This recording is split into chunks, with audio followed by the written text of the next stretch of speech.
Buenas tardes a todos y a todas. Muchísimas gracias por haber venido. Vamos a comenzar ahora la presentación del libro de Naomi Klein, Esto, cambia, todo, el calentamiento, el capitalismo contra el clima. Y la presentación va a estar estructurada de la siguiente manera. En primer lugar, vamos a hacer una pequeña presentación sobre ella. Después ella tendrá una intervención y impartirá una conferencia. Después comentaremos un poco entre las dos algunas de las cosas de esta que ya haya podido reseñar o que sean más significativas, para finalmente abrir un pequeñito turno de preguntas que será por fuerza muy breve porque no vamos a tener demasiado tiempo. Y finalmente ella estará aquí en el escenario firmando libros para todas aquellas personas pues, que queráis llevaros su firma. En primer lugar, señalar, bueno, Naomi Klein es una persona muy conocida, casi no haría falta presentarla, no es periodista, es columnista. Yo creo que son de sobra conocidos algunos de los libros que ha escrito, como pueden ser No Logo, La doctrina del shock y este que ahora se presenta, ¿no?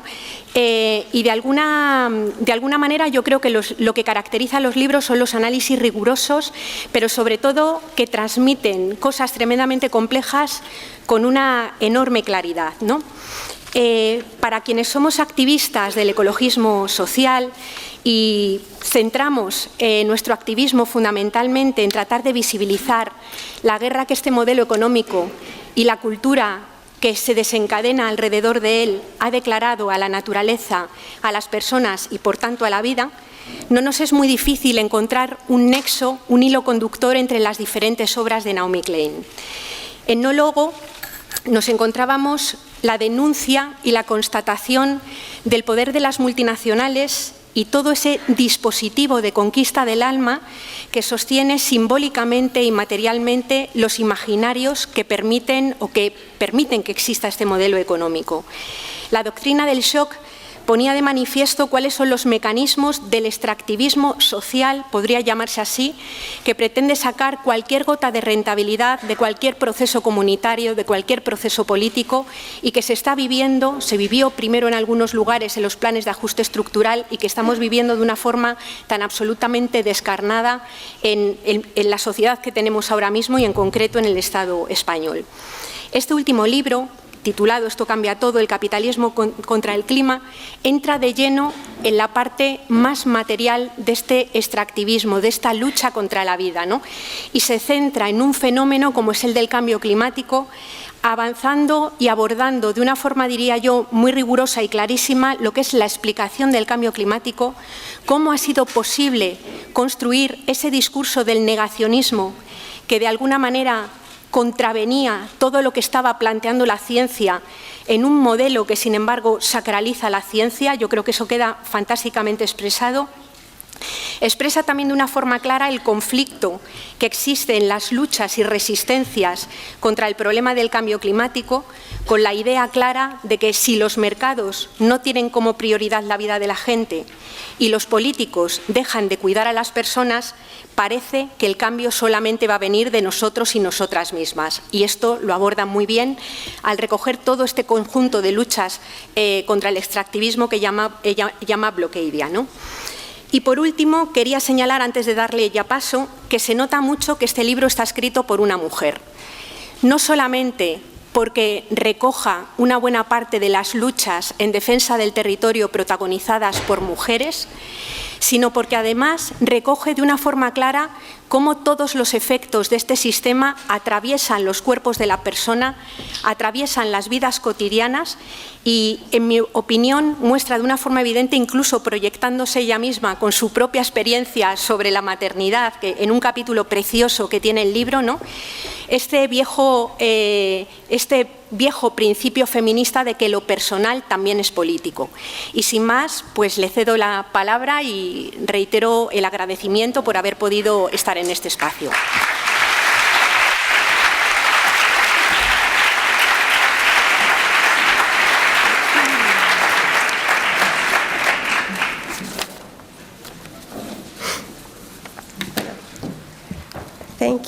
Thank you, Yayo Herrero, for that lovely introduction, that very thoughtful introduction.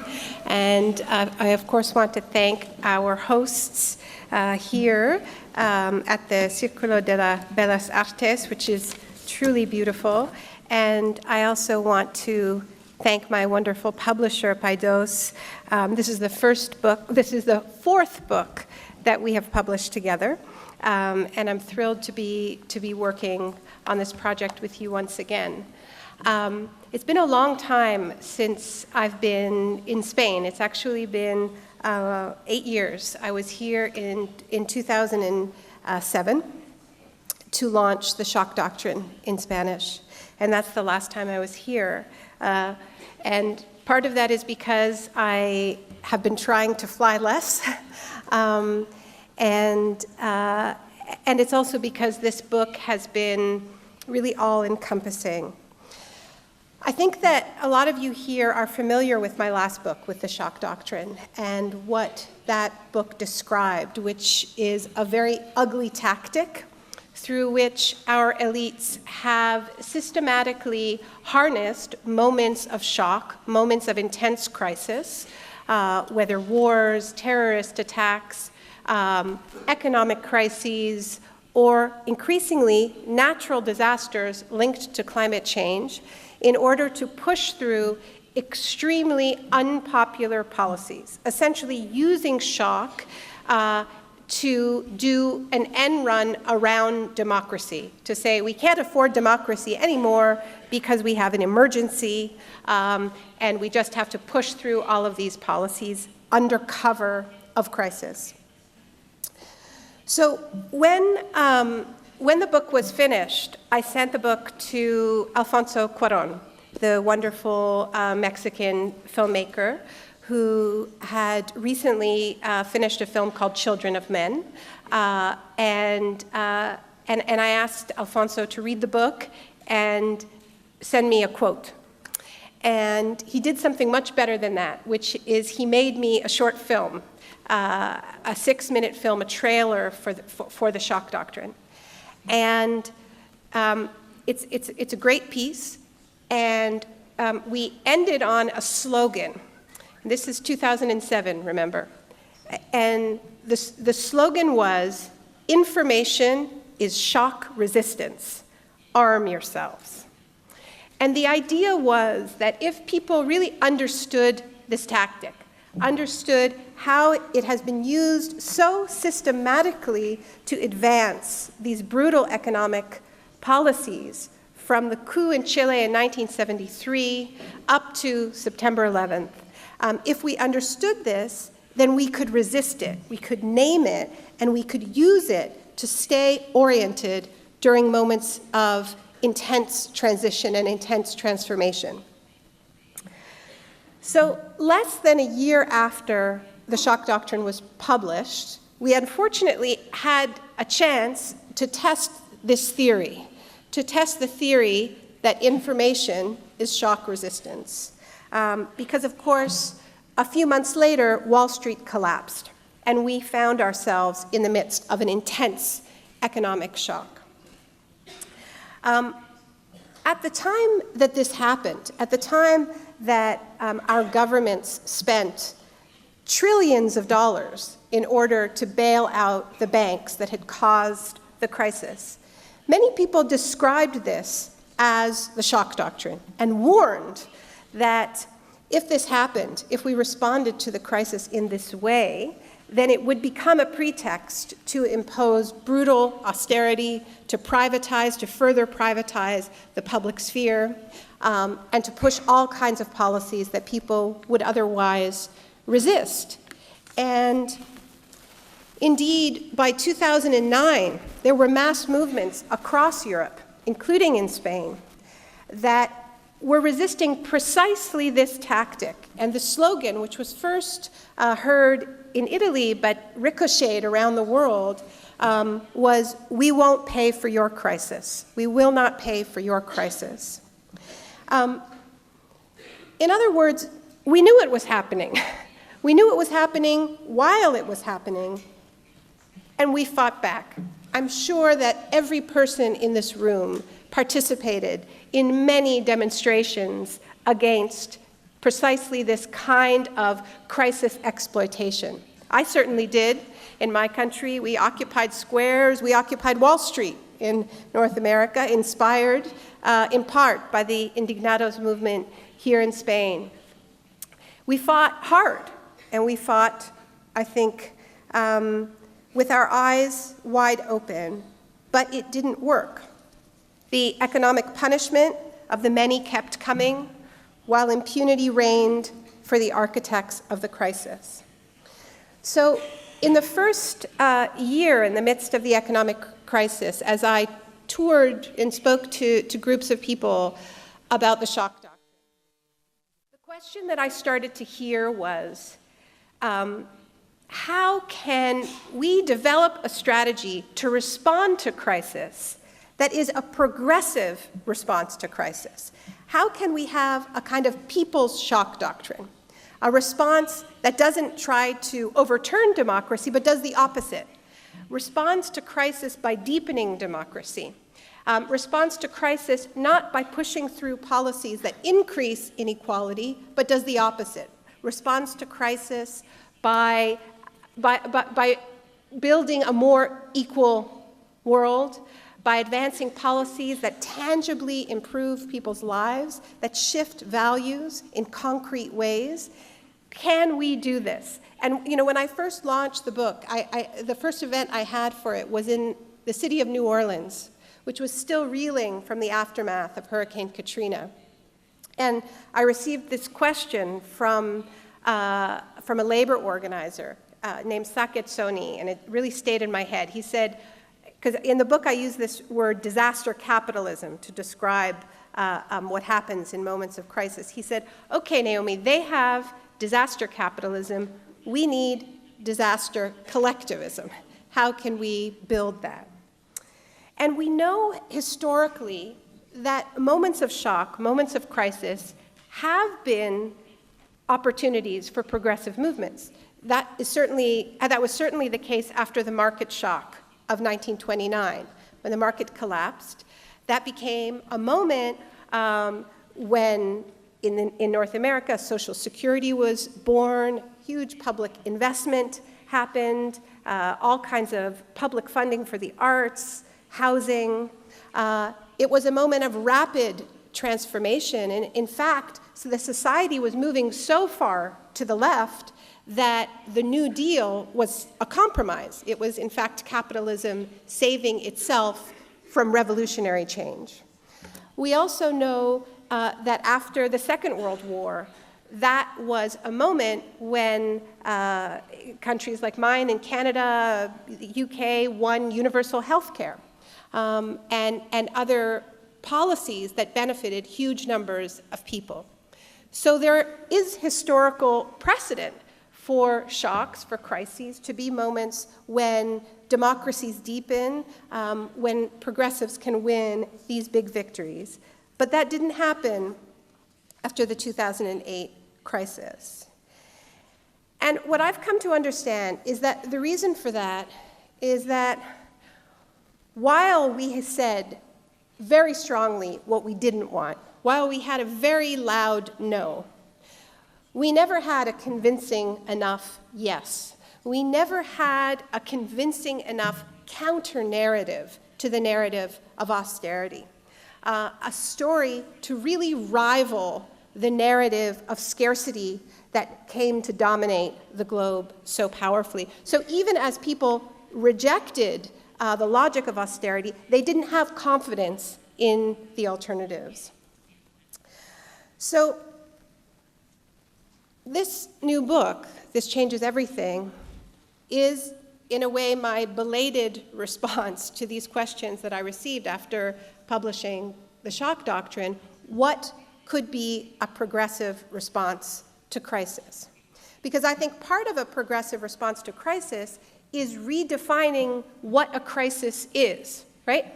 The declaration of a crisis is a subjective process. Our elites decide when something is a crisis, but elites aren't the only ones who can decide something is a crisis. Right now, in the United States, there's a movement of African Americans declaring the fact that the police shooting of unarmed black men is a crisis. They've been doing it for decades.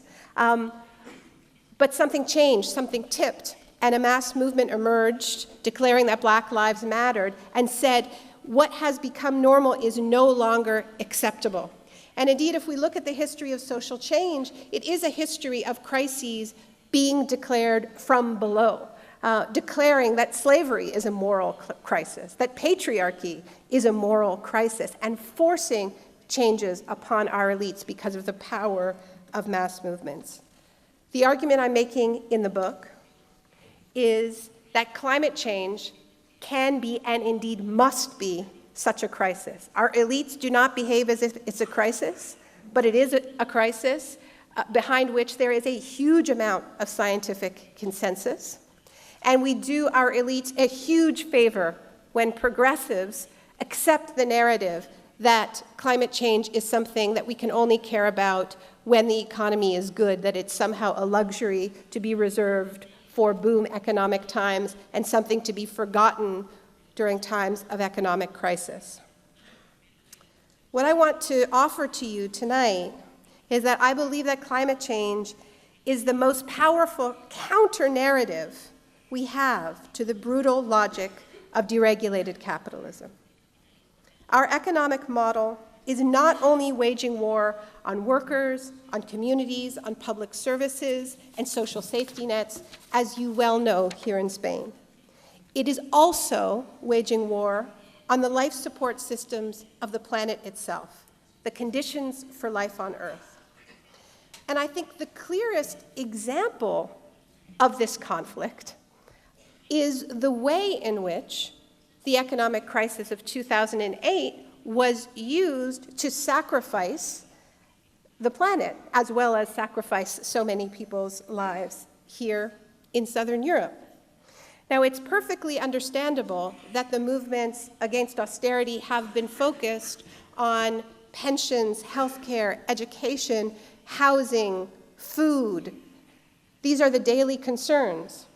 But it is also true that the same logic of false scarcity, the same economic pressures, have been used to rationalize a wholesale attack on renewable energy, most dramatically in this country where there was a transition underway to renewable energy and it was abruptly severed. At the same time as renewable energy subsidies have been slashed, not only here in Spain, but also in Italy, in Greece, in Portugal, this part of the world is also in the midst of a fossil fuel frenzy, of a push to drill, to frack for gas, to drill for oil and gas offshore. As you know, this is happening here in Spain. Thankfully, the push to drill off the Canary Islands has been defeated, but the fracking wars are ongoing. In Italy, there are plans to double the amount of oil drilled offshore. In Greece, there's pressure to drill for oil and gas in the Ionian and Aegean.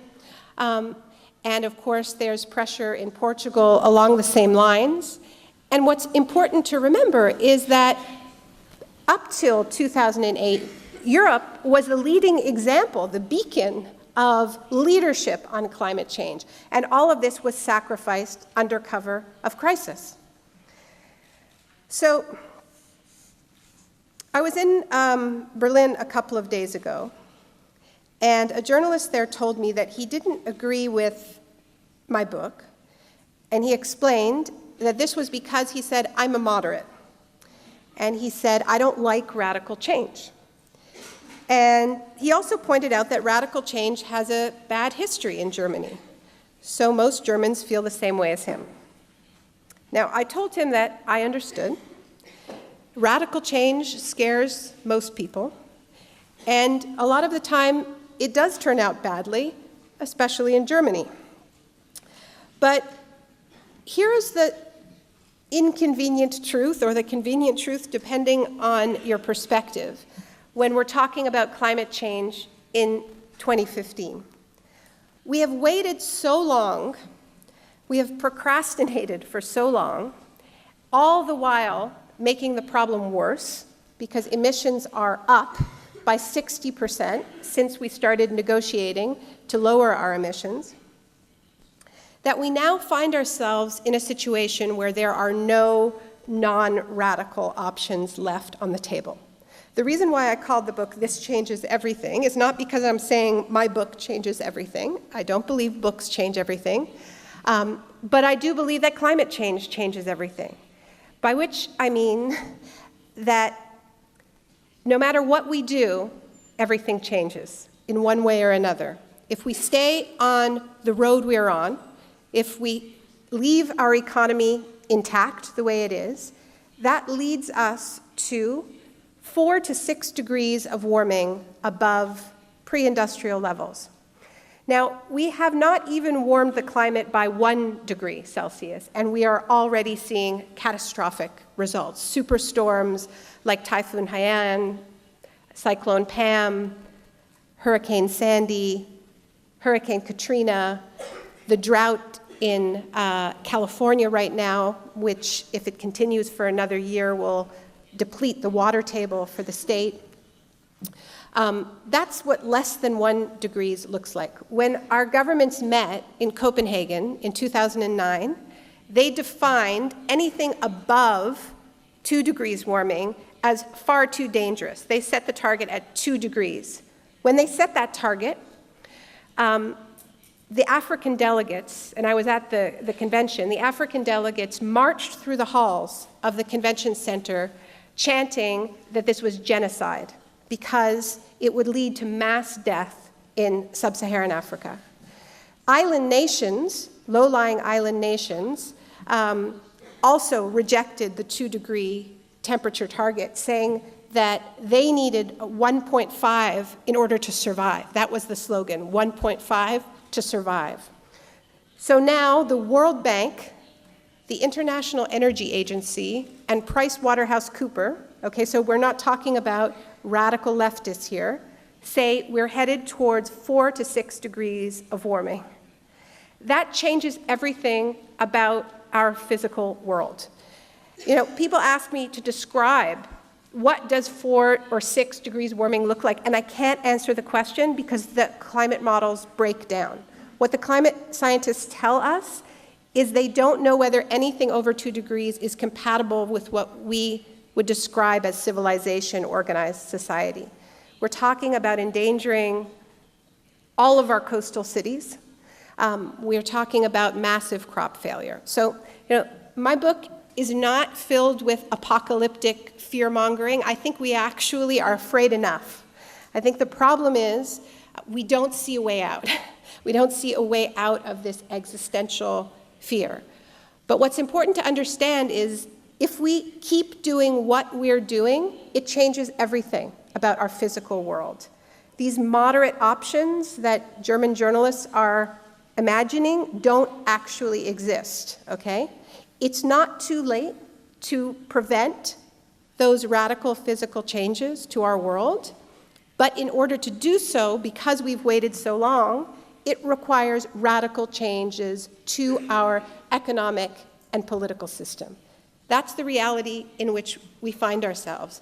Because we now have to cut emissions by so much, 8 to 10% a year, starting now, that challenges the fundamental logic of growth, which is at the heart of our economic system. So,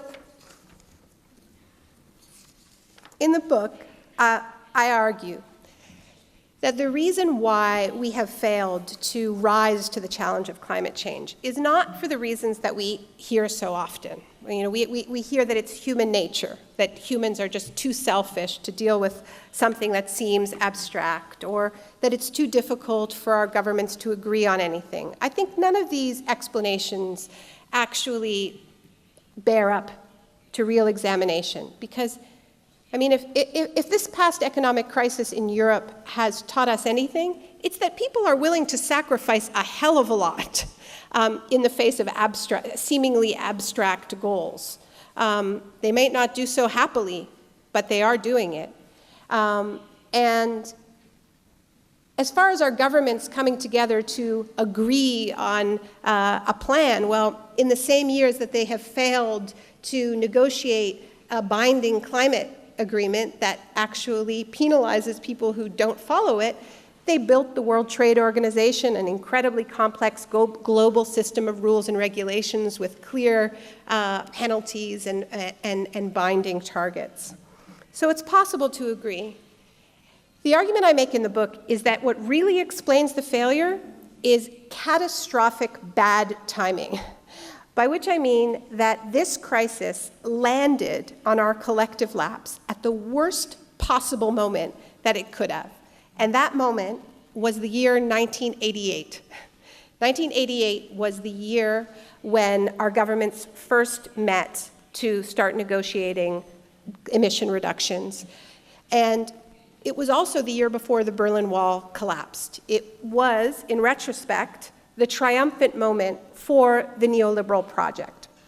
So when you look at what that project is, I mean, we're all familiar with it. It's privatization, it's deregulation, it's essentially a war on the public sphere.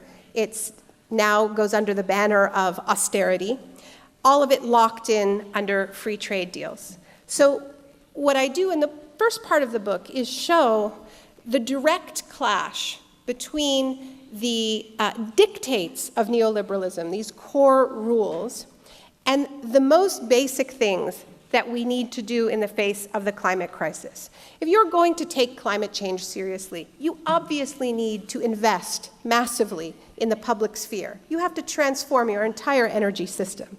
You have to transform the way we move around. You have to move away from a culture of the car towards a culture of public transit.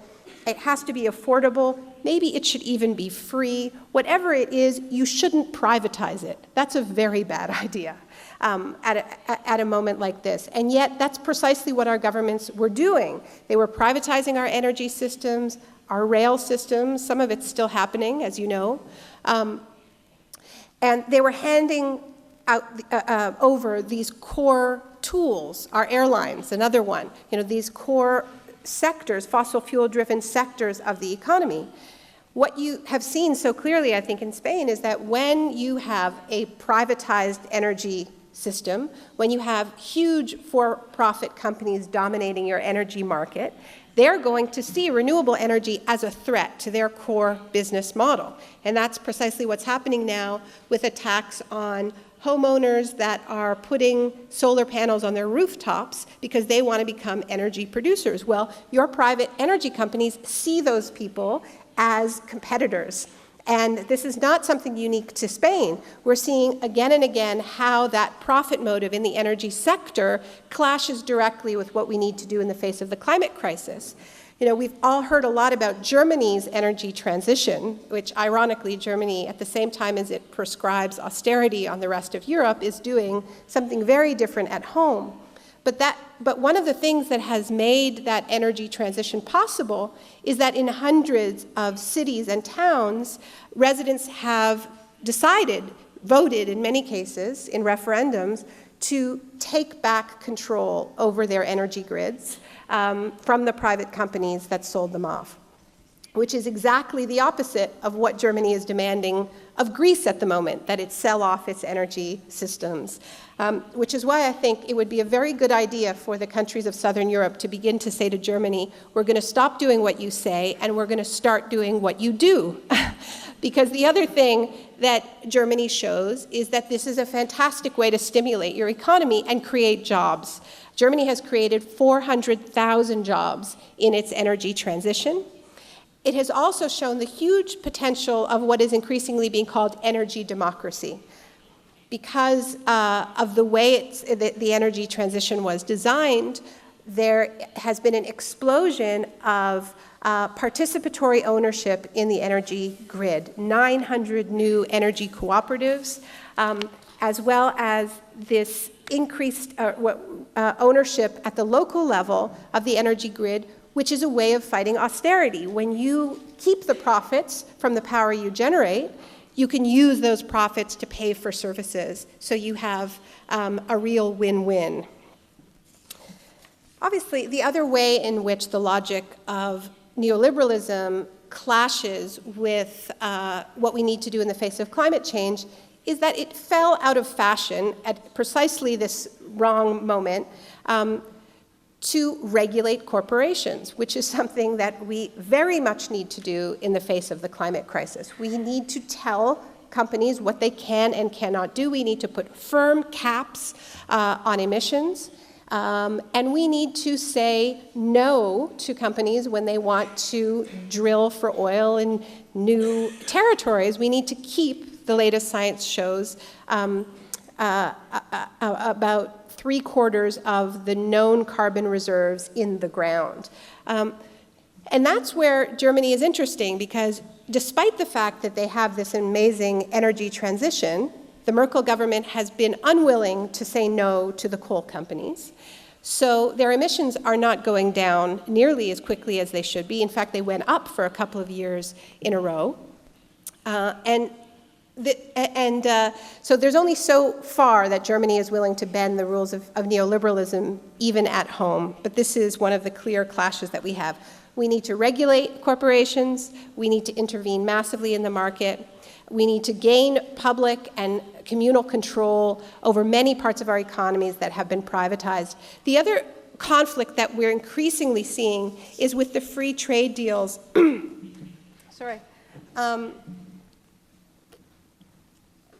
That lock in many of these policies and make it really hard to change direction. So I'll give you an example, and I think this is very relevant right now because of the battles going on over new trade deals like the TTIP. What we're seeing more and more is that these deals that contain investor protection clauses that allow private companies to sue national governments is that when you have real popular victories against an extractive practice like fracking, for instance, or against a pipeline carrying a particularly dirty form of oil, as we've been having a big fight in North America over tar sands pipelines. These victories become vulnerable to trade challenges. So, for instance, and this is relevant to the fracking fights here in Spain, in my country, the province of Quebec successfully banned fracking, but it's now facing an investor challenge under NAFTA, under the North American Free Trade Agreement, from a private company who says it has the right to frack for gas in Quebec. So this is the absolute worst time to be entering into these agreements under which trade literally trumps the planet. It's insane. We can't let it happen. There are many, many examples, but I'm sort of running out of time here. I went to Frankfurt for the Blockupy protests last week. And I went there knowing that I would probably be the only speaker who even mentioned climate change. And I was, pretty much, for understandable reasons.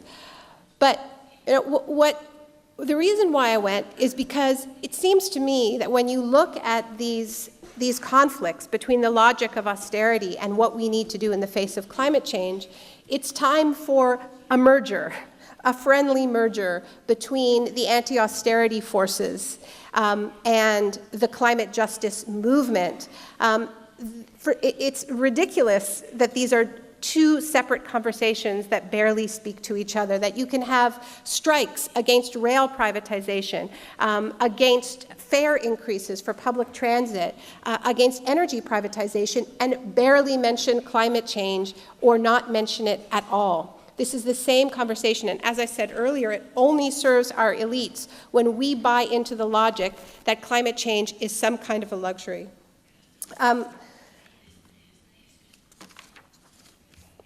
As I said earlier, it's not only a conflict with neoliberalism that we face. Because we've waited so long and we now need to respond so rapidly and cut so deeply, we're now facing a conflict between that core logic of pursuing growth above all else and staying within planetary limits.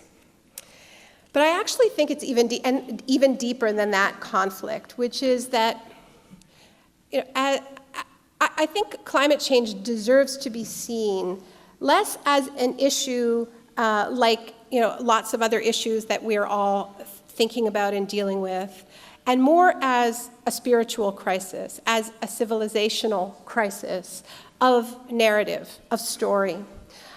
Because The story of fossil fuels, the story of the industrial use of carbon, is the story of human beings telling themselves that they can dominate, that we can dominate the natural world, that we can liberate ourselves from nature. That story is older than the industrial use of fossil fuels. It dates back to the 1500s, really the 1600s, and Francis Bacon. But it was the industrial burning of coal that allowed that theory that we could dominate the natural world to seem to be turned into a reality. That was the promise of coal, that you no longer needed to think about where you lived. Everywhere could be like everywhere else. The promise for factory owners was that they no longer had to build their factories by rushing water to power their factories. They now could build their factories wherever they wanted. They were in charge. The promise for shipbuilders and the owners of fleets of ship was that you no longer had to think about when the wind blew. You were no longer at the mercy of the wind. You were once again in charge. And for a long time, fossil fuels really did deliver on this fantasy of freedom from nature, on this fantasy that we are somehow other than this thing we call the environment, as if it is apart from us, as if we are not the environment. Climate change is the answer that comes at a 200-year delay, because all the while that we have been burning coal at an industrial scale, the carbon has been accumulating in the atmosphere, and it turns out that we were never free. It turns out that we were never in charge. It turns out that we were never having a one-way conversation with nature. Now comes the response. And so I think that we should not be afraid to see climate change as a message that is being spoken in the language of fires and floods, storms and droughts, telling us that we need a whole new economic model, one based on justice and sustainability. Now, I get this question quite a lot about whether or not this is realistic. Is it possible to change the system so quickly? Is it possible to have change at this level? And I particularly hear from my friends in the environmental movement, they take me aside and they say, climate change was big enough. Did you have to make it about capitalism? And the truth is that if everything was wonderful with capitalism, I would say they're absolutely right. If the only problem with this economic system is that it was slowly causing sea levels to rise, I would say there's absolutely no hope that we could change it just because of that. It seems too far off and too abstract.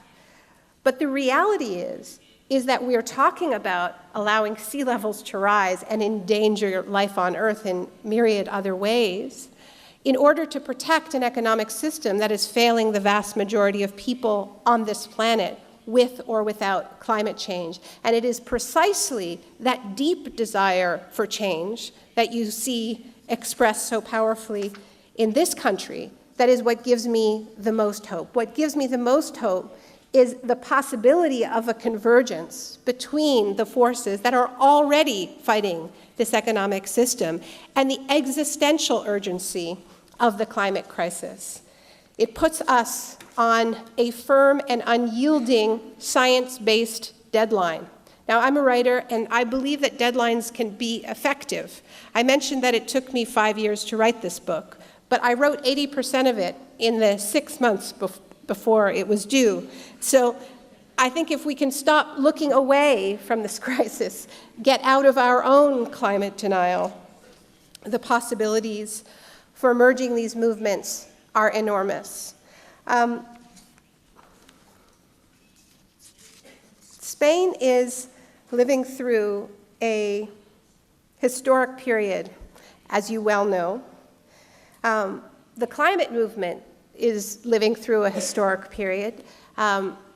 We are seeing victories we never thought imaginable. On the streets of New York this September, 400,000 people marched demanding action on climate change. That's 4 times bigger than the largest climate march before it. We've seen victories against fracking at the national level, at provincial and state levels. Since my book came out, we've seen fracking banned in New York State. We've seen it banned in Wales. We've seen it banned in Scotland.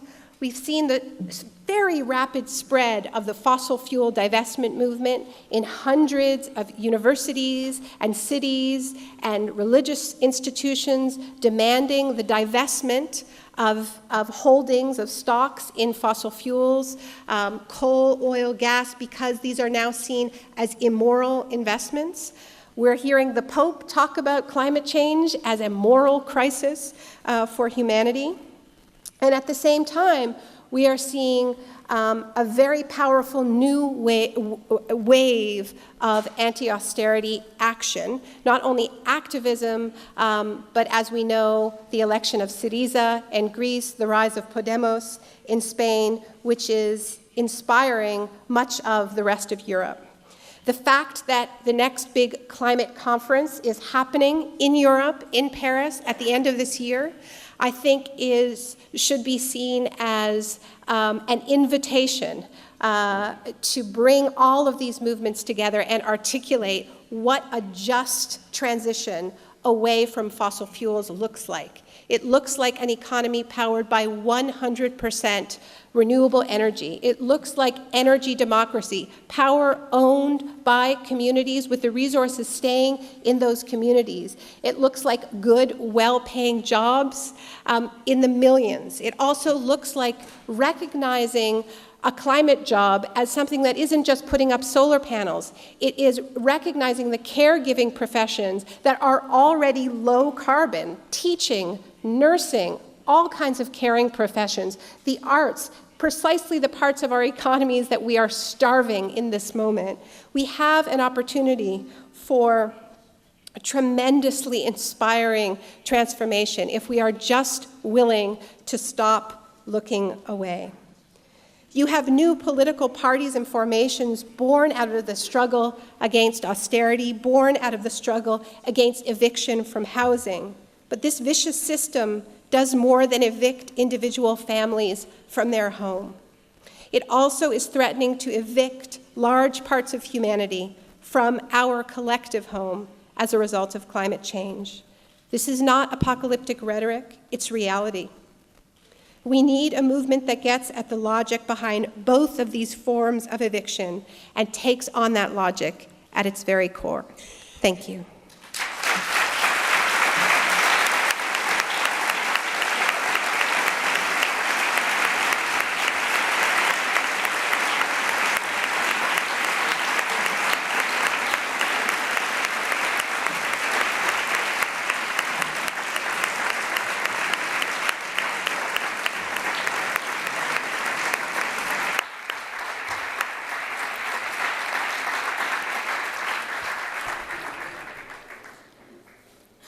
Bueno, muchísimas gracias por la intervención.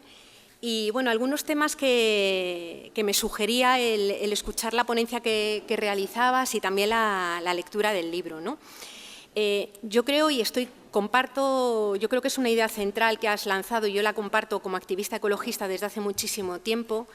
A mí no se me ocurre mejor manera de desmontar la viabilidad física del capitalismo que centrar la mirada en el funcionamiento de la naturaleza. Yo creo que el calentamiento global, pero también incluso los procesos de agotamiento y de escasez de algunos de los recursos naturales, minerales fundamentalmente, que incluso necesitamos para poder hacer la transición a un modelo basado en renovables, nos colocan de lleno ante pues, la imposibilidad o la contradicción esencial que existe en el desarrollo de vidas buenas para la mayor parte de la gente con el funcionamiento de una lógica basada en el lucro y en los negocios, ¿no?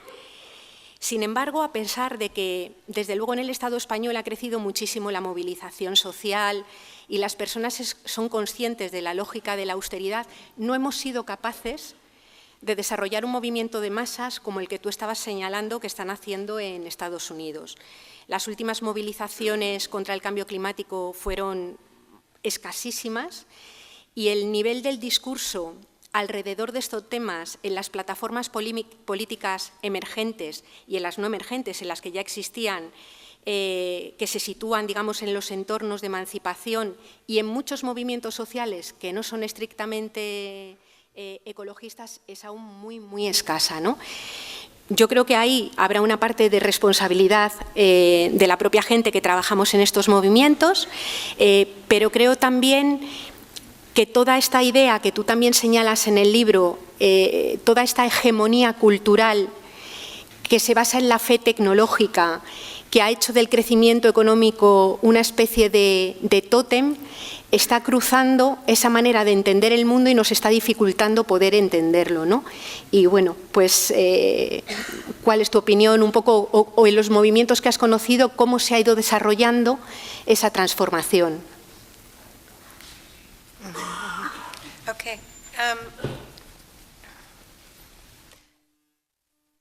So it's interesting because I think there's a I think I think kind of there's a bit of a grass is always greener phenomenon where certainly from a North American perspective, we look at what's happening in Spain and think, my God, this is incredible. And particularly the ability to go from street opposition into political engagement at all levels of government, it's extraordinary. And so, you know, it's not as if you haven't been busy. But I think that this idea that climate change, caring about the climate, is a luxury that you can't focus on in a moment when people are worried about putting food on the table, is an idea that in part stems from decisions that were made by the Green Movement in Europe and also in North America to advance policies that were not just, that did not put justice at their center, that did not have an economic justice framework. So they passed on the cost of transitioning to green energy or buying green products to the consumer. And there was a perception that going green was expensive, first of all, and so it made sense that this is something that was very fashionable when the economy was booming, and then immediately went out the window as soon as there was an economic crisis, right? And if you think about Al Gore's climate movement, it was very much, it was pretty glitzy, it was Hollywood, big green NGOs, and I was like, Vanity Fair launched a special annual green issue, which lasted 2 years. It's really interesting to track, like, there were all of these, for instance, all of these green products that just ended in 2009. The market completely disappeared. So I think the green movement has traditionally been, in North America, not in the global South, a very neoliberal movement. And it also addressed the public primarily as consumers, right? So it was like, okay, here's climate change, here's what you should buy, here's what you should wear, here's how you should shop. It assumed all of this disposable income. And the message that working class people got was, this is a rich people's problem, This is a problem to care about if you don't have anything real to care about. So that march in New York City, that 400-person march, what was remarkable about it was not just that it was big. What was remarkable about it was that it looked and felt like New York City, which is a very diverse city, a very immigrant city. It was the only environmental march I've ever been to that was predominantly non-white, working class.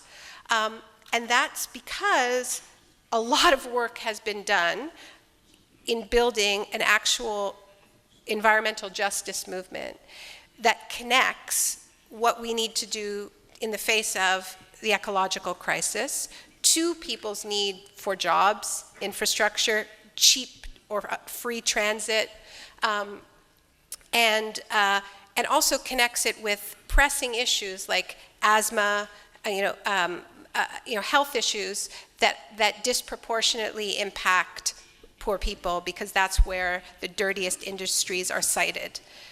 In the United States, that's very racialized. That's very much broken down along race, but here it's very much broken down along class. So this is really about building a climate justice movement, not just a climate movement, but a climate justice movement. There's a group in the United States that I love and do a lot of work with called Movement Generation. And their slogan is, transition is inevitable, justice is not. And it's the justice part of it that we need to build together.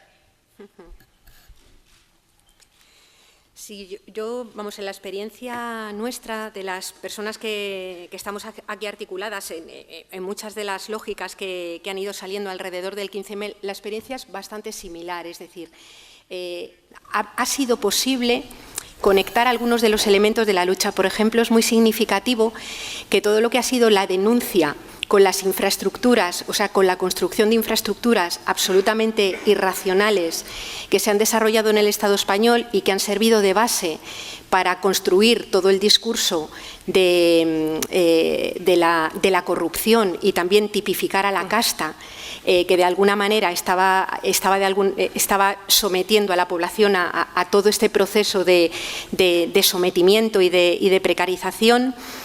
Yo creo que ha utilizado mucho de ese trabajo, ¿no?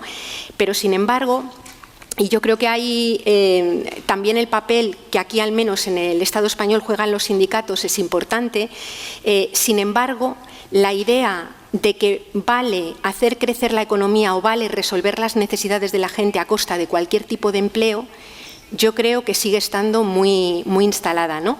Y que nos falta establecer esta correlación que es evidente cuando miramos el territorio, de que precisamente aquellas lógicas que prometían que iban a crear mucho empleo son las que han destruido el territorio, y una vez destruido lo que te encuentras es que somos récord en infraestructuras inútiles y récord en personas sin empleo, ¿no? Es decir, que la lógica que destruye y precariza la vida de la gente es la misma lógica que destruye la naturaleza. Does point to the fact that, I'm making an argument about the profound threat that what we need to do in the face of climate change challenges the logic of neoliberalism. And it's very clear. And this is why, if you look at who denies the science of climate change, it is overwhelmingly the most right-wing, most market fundamentalist institutions. This is what has given birth to the whole movement of climate change denial. It's not a scientific movement. It's a movement that was born and incubated inside the free market think tanks that sold the world neoliberalism. It's very direct and very causal. But at the same time, the left is not immune to these threats, because traditionally we have been having battles over the distribution of the spoils of extractivism and growth. We haven't been having deep debates about the very logic of extractivism and the assumptions that nature is limited, whether in its ability to provide resources or absorb our pollution. And we know that the industrial state socialist Soviet-style economies were horrific from a climate perspective and an environmental perspective. So it isn't the case that just because this challenges the right, it only reconfirms the ideas of the left. It reconfirms some of our ideas.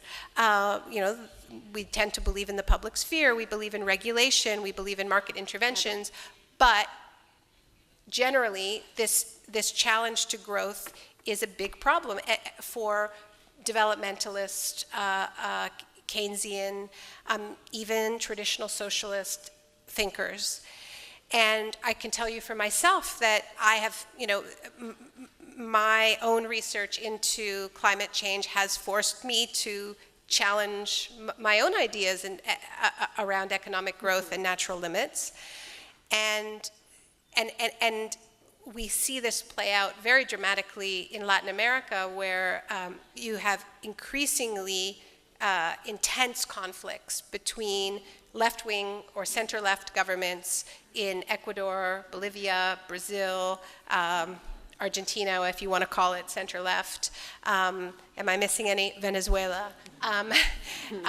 And anti-extractive movements led by indigenous people in all of those countries.